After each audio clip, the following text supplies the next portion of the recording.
Bonjour à tout le monde. Je voudrais en premier lieu remercier l'équipe de Yes Rivers pour cette invitation, pour partager avec vous quelques éléments de lecture sur ce grand bassin versant qui se situe aux confins du Mexique et du Guatemala. L'Usumacinta est un bassin versant transfrontalier. Il fait partie de l'un des 24 bassins versants transfrontaliers que l'on trouve entre le nord du Panama et le sud du Mexique. Nous avons travaillé dans 10 de ces 24 bassins versants que vous pouvez apprécier sur la carte dans les différentes couleurs. Et donc, l'Usumacinta est le plus étendu en superficie. Il a une superficie de plus de 77 000 km² et se trouve partagé entre le sud du Mexique, le Guatemala et une minuscule portion de ce bassin versant est également sur le territoire du Belize. Il s'agit du bassin versant où coule le fleuve le plus puissant de la région. Donc, on se trouve aux confins du Mexique et du Guatemala, dans un territoire à la frontière entre l'Amérique du Nord et l'Amérique centrale. Le bassin versant de l'Usumacinta est composé de 17 sous-bassins que vous pouvez apprécier. Ce sont les différentes couleurs que l'on voit sur la carte sur votre gauche.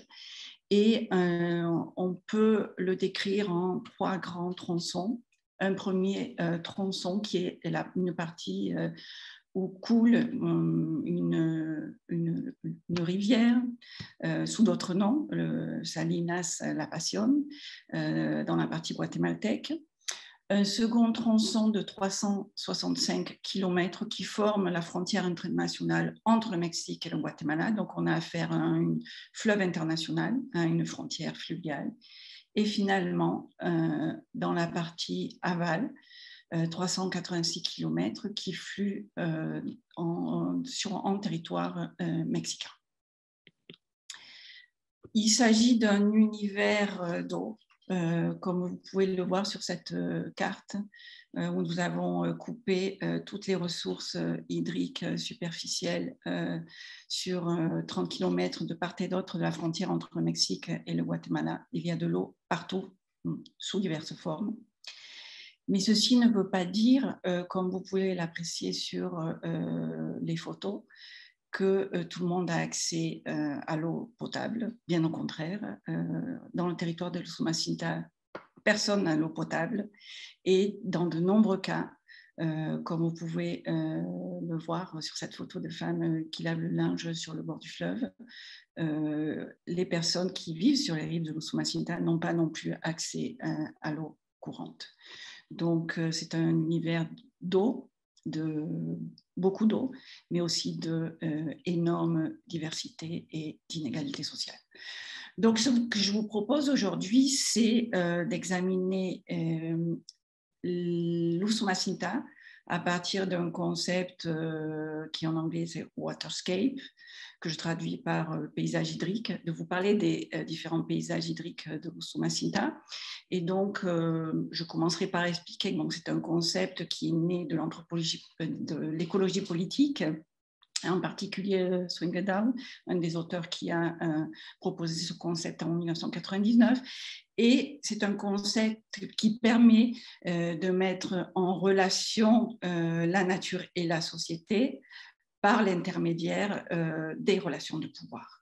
Donc, quand on parle de paysage hydrique, on parle de l'expression de l'interaction entre les humains et leur environnement, qui englobe tout ce qui fait partie des processus sociaux, économiques et politiques, à travers laquelle l'eau est conçue et manipulée par les sociétés. Mais ce n'est pas uniquement une dimension matérielle. Le paysage hydrique fait référence aux flux physiques, aux schémas d'accès, aux technologies, aux institutions, aux pratiques, aux réformes législatives, aux schémas de gouvernance, aux discours autour de l'eau, qui sont donc mis en relation par des processus sociaux et politiques dans un contexte particulier, donné dans un espace, dans un moment spécifique. Et finalement, ceci nous amène à comprendre, essayer d'interroger qui contrôle, qui agit et qui a le pouvoir autour de l'eau.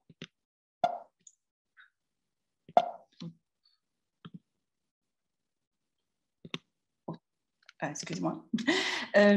Donc, pour ce faire, je vous propose dans le cas de l'Usumacinta, de considérer 3 dimensions. La dimension transfrontalière, et donc la relation entre les eaux et les frontières, comme vous pouvez le voir sur cette photographie, où la frontière entre le Mexique et le Guatemala est marquée physiquement au milieu d'une petite lagune.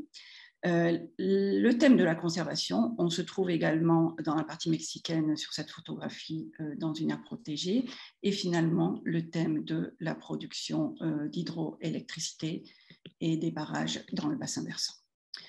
Donc en premier lieu, la dimension transfrontalière. Donc je vous amène, on est pratiquement sur cette photographie sur la frontière fluviale.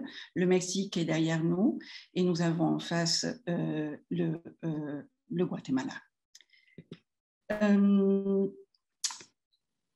L'Usumacinta est un bassin versant transfrontalier trinational, mais pour notre objet, ce qui est intéressant, c'est la relation entre le Mexique et le Guatemala, puisque le Belize représente une portion minime de ce bassin versant.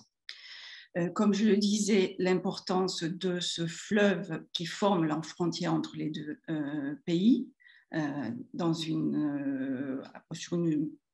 un tiers de sa longueur, et un élément d'importance pour comprendre ces dynamiques transfrontalières, c'est l'absence de coopération entre les deux États sur les questions de l'eau. Mais en parallèle, nous avons aussi une absence de conflit ouvert.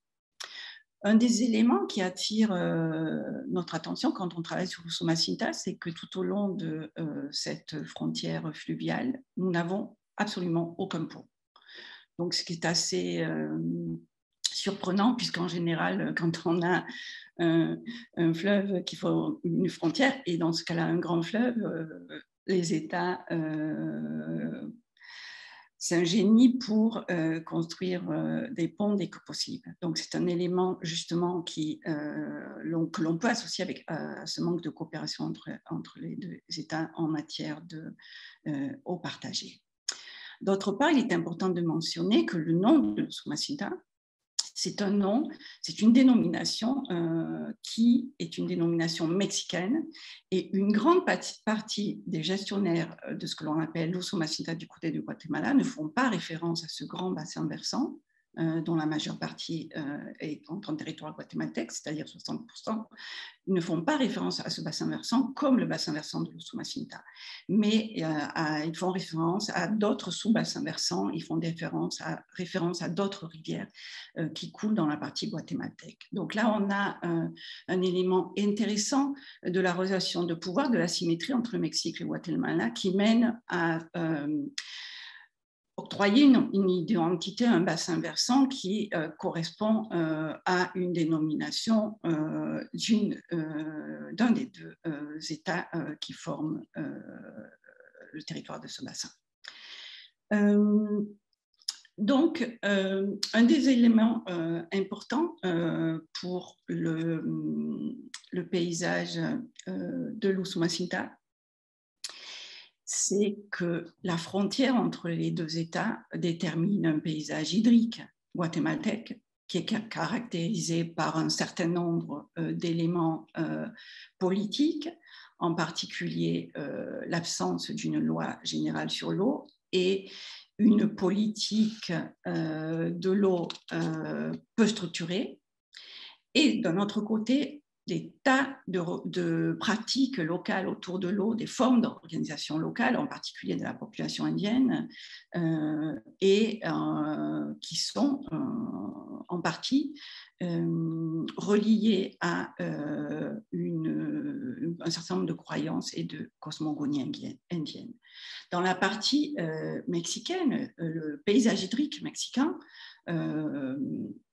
correspond à une loi fédérale sur l'eau, une politique très structurée, historiquement, qui hérite d'une politique hydraulique qui a été construite de manière très centralisée tout au long du XXe siècle. Mais en parallèle aussi, on trouve un certain nombre de pratiques de gestion locale de l'eau. Dans les deux cas, si on se place à l'échelle transfrontalière, on peut dire que le bassin versant transfrontalier de l'Usumacinta, en tant que paysage hydrique, est caractérisé par son isolement des centres de pouvoir dans les deux pays, et ce qui permet de mettre en évidence l'existence de relations transfrontalières à l'échelle locale, mais également des conflits autour de l'eau entre les populations de part et d'autre. La dimension transfrontalière de l'Usumacinta, c'est donc cette dimension internationale, mais c'est aussi une dimension à l'intérieur du Mexique, où le fleuve forme la frontière entre les différents États dans la partie du bassin qu'il traverse. La première séparation, c'est une séparation à peu près dans la partie moyenne du bassin entre le Chiapas et le Tabasco, et la seconde séparation entre le Tabasco et le Campeche, une rivière, la rivière San Pablo, vient séparer ces deux États et donc forme une différenciation sur le plan économique, et en particulier en ce qui concerne l'accès aux services d'eau, d'assainissement, de santé et aussi par exemple d'électricité, comme vous pouvez voir sur ces deux photographies.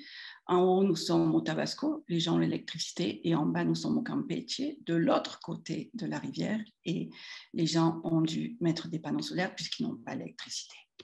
Le deuxième élément que je voulais évoquer aujourd'hui au sujet de l'Usumacinta, c'est le thème de la conservation. Donc là, nous nous trouvons sur la frontière, à gauche le Mexique, un monument qui marque la frontière, une ligne de déforestation qu'on a de la peine à voir sur cette photo, puisqu'on est en plein dans une forêt tropicale. Du côté droit, une aire protégée au Guatemala. C'est ce que vous pouvez aussi apprécier sur cette carte qui, à l'intérieur des polygones représentés en blanc, met en évidence le nombre d'aires protégées dans le bassin versant de l'Usumacinta des deux côtés de la frontière. Donc, en ce qui concerne la conservation, les aires protégées sont absolument fondamentales pour comprendre la dynamique du bassin versant. D'un côté, on trouve 86 entre elles au Guatemala, 28 du côté mexicain, un total de 114 aires protégées sur le bassin versant, qui représentent une moyenne de 34,5% de ce bassin. Un peu plus dans le cas du Guatemala, 38%, et aux alentours de 29% dans le cas du Mexique. Cependant, de la même manière que en ce qui concerne les relations autour de l'eau, il n'y a pas de coopération transfrontalière en matière d'aires protégées. La seule coopération qui existe, elle est destinée à contrôler les incendies entre les deux pays.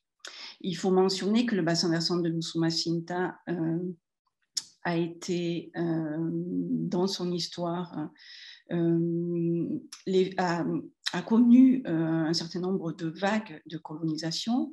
On parle de sociétés de frontières, hein, dans le sens de l'avancée de la frontière agricole sur les bois et les forêts tropicaux, et donc de sociétés d'extraction, notamment, il y a eu toute une extraction de l'acajou au fil des siècles dans ce bassin versant. Actuellement, on trouve un trafic de faune, de flore, également de bois, et un des éléments qui contribue à la déforestation du bassin versant des deux côtés de la frontière, c'est l'exploitation de l'élevage bovin, qui d'ailleurs aussi fait l'objet d'un important trafic, et plus récemment, les plantations de palme à huile. Donc, le paysage hydrique de l'Usumacinta permet de mettre en évidence un certain nombre de convergences. C'est notamment le fait des politiques environnementales basées sur la délimitation d'aires protégées, mais aussi des différences nationales très importantes. Et parmi elles, il est important de noter que les politiques de conservation autour des aires protégées se traduisent par des catégories d'aires protégées différentes. On en trouve 17 au Guatemala et 6 au Mexique, dont l'efficacité n'est pas toujours la même en fonction de l'endroit où on se trouve et du pays où l'on se trouve dans le bassin. Quelques exemples en photo. Sur la photo de gauche, nous sommes sur une parcelle où le Mexique a une politique d'aide pour les services environnementaux, mais on voit qu'il s'agit d'une parcelle de maïs.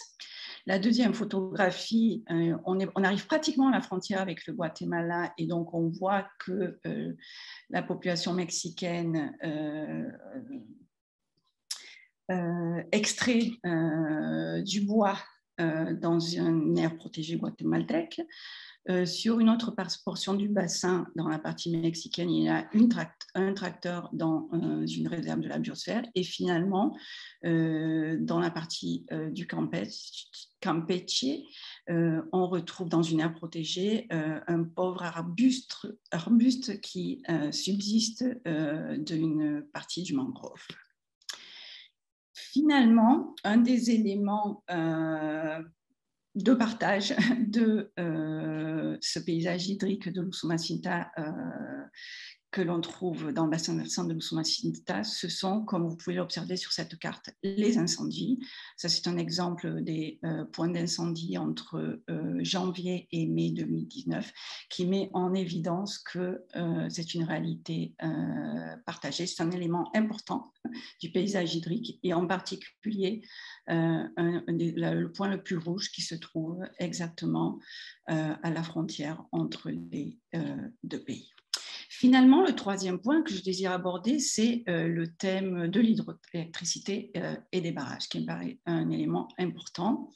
Sur la photographie de gauche, vous pouvez apprécier les ruines du soubassement d'un barrage qui allait être construit au Mexique.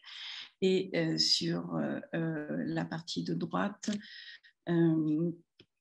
le barrage, le plus grand barrage du Guatemala dans cette partie-là du bassin.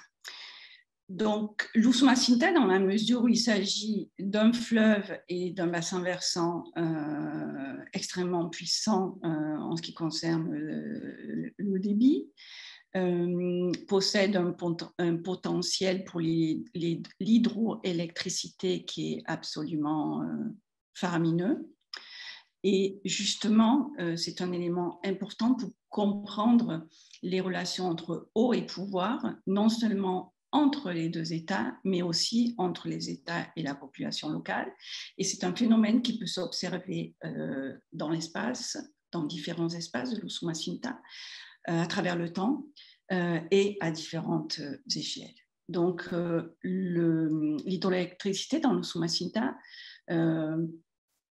c'est un élément du paysage hydrique à l'échelle locale, mais c'est aussi un élément du paysage hydrique de chacun des deux États, dans la mesure où il reflète les conditions politiques locales, mais aussi les caractéristiques du régime politique.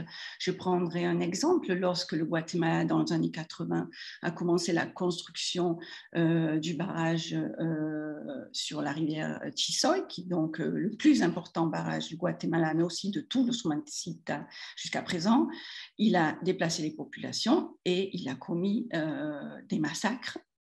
On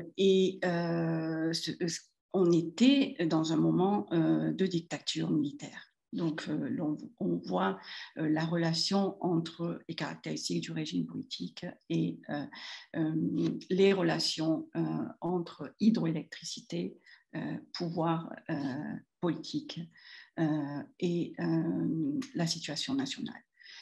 Le thème des barrages et de l'hydroélectricité est donc un profond élément de conflit. On peut mentionner par exemple ce projet de construction de barrages de la part du Mexique, aussi dans les années 80, mais qui n'a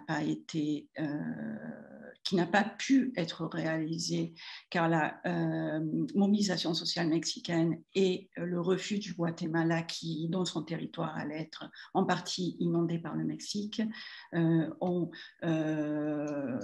eu pour conséquence la non-réalisation de ce barrage. Donc il s'agit d'un élément conflictuel.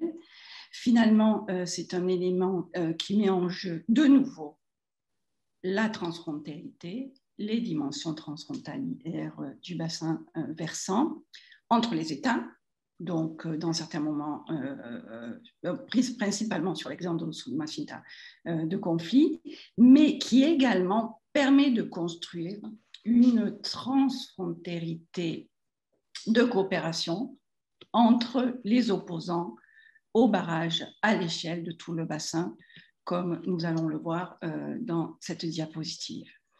Donc, Edith, il te reste 3 minutes. OK. Donc, cette diapositive permet de mettre en évidence le paysage hydrique en relation avec l'hydroélectricité mexicain sur une échelle de temps depuis les années 50 jusqu'il y a quelques années, tout autour de ce grand projet qui a été pensé, abandonné, qui a ressurgi et qui a produit une résistance.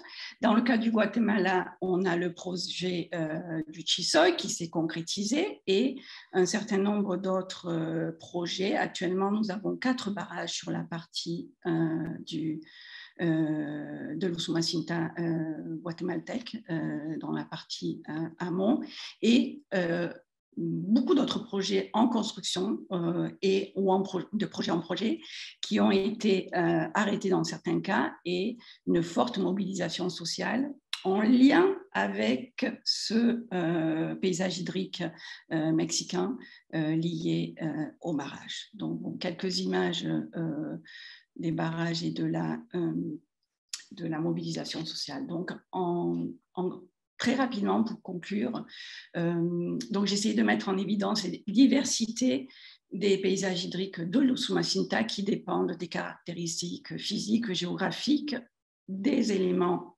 sociopolitiques, des schémas culturels, et justement de cet enchevêtrement entre les échelles, le temps et l'espace, qui me permet de mettre en évidence un certain nombre de réalités divergentes, mais aussi à l'échelle du bassin dans son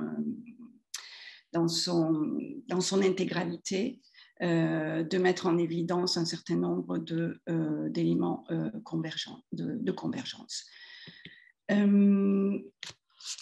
Je voudrais juste terminer autour de l'idée que la gestion de l'Usumacinta, telle que je la conçois, a surtout dépendu historiquement de l'existence d'une frontière internationale à l'échelle du bassin versant, à l'échelle donc qui permet de mettre en évidence un paysage hydrique mexicain et un paysage hydrique guatémaltèque, mais à l'échelle locale, nous avons un certain nombre de paysages hydriques qui dépendent des relations entre l'eau, la conservation et la production d'hydroélectricité en lien avec les dynamiques de frontières et qui donne naissance à de multiples paysages hydriques dans ce grand bassin versant.